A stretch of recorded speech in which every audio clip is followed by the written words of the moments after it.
we're going to be talking about the median and an even set of data. So our example says, using the data set from the mean example, we're going to be looking at ages, and we have some steps we're going to need to follow. Step 1, we need to make sure that all of our data is in order from least to greatest.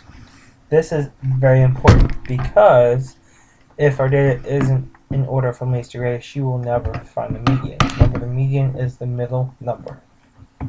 So in table 1 is our data in the middle from least to greatest. Could we find the middle number, excuse me? Is our data in order from least to greatest? No, it's not. Here's table 2. Is our data in order from least to greatest? Yes, it is. Therefore, we can find the middle number.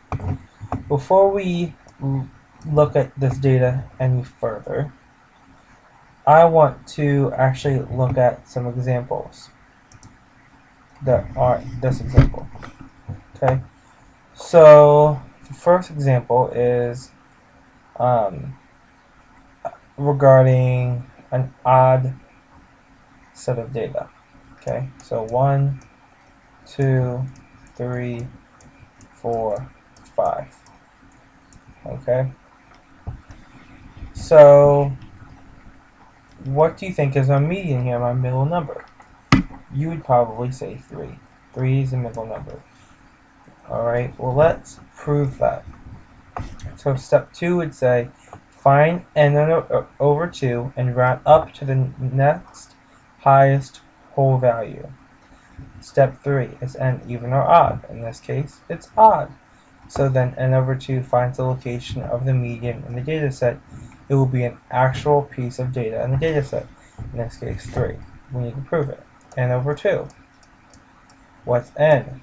How many pieces of data is there? There's 5 pieces of data.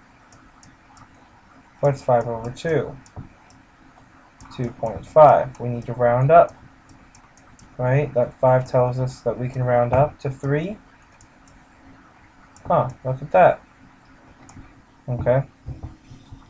We got 3. We had 3 in the beginning. We got 3 at the end. All worked out. Now what if we had an even set of data? 1, 2, 3, 4. What would my n be here? My n would be 4 over 2. What's 4 over 2? 2. We got an even number this time. This tells us that we're going to be looking at 2, and it also tells us that we're going to be looking at the number after it. So our median is going to fall in between 2 and 3, which we can suspect will be 2.5. Alright. So let's prove it. Whenever we have 2 medians, or a number in between 2 numbers that's going to be our median, we need to add those 2 numbers up and then divide by 2. So 2 plus 3 over 2. 2 plus 3 is 5 over 2 is 2.5. So 2.5 is our answer, which is our median. We thought it was going to be 2.5 in the beginning, and indeed it was.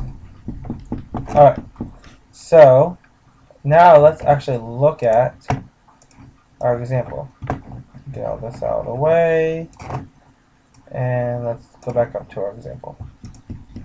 Alright, so we need to find out how many pieces of data there are. There are 20 pieces of data. That's our n, and we're going to divide that by 2. What's 20 divided by 2? 10.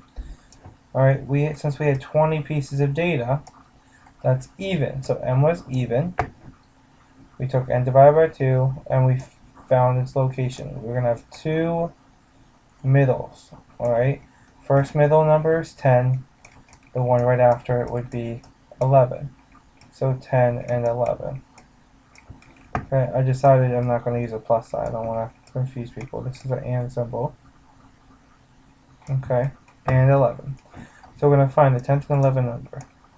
1, 2, 3, 4, 5, 6, 7, 8, 9, 10, 11. So 10th number is 20. The 11th number is also 20. And then we're going to divide by 2. What's 20 plus 20? That's 40 divided by 2. What's 40 divided by 2? 20. And that is our median. Okay, this is our median. In this case, it just so happened that our median in an even set was one of the same numbers in our data set. That's not always going to happen, but it will always happen when n is odd. When n is odd, your median will always be one of the numbers in your data set. When n is even, don't expect it to be the same, one of the same numbers, but in this case, it was. I've just taught you how to find the median given a data set. Look, this is an even data set. There's going to be a video on an odd data set.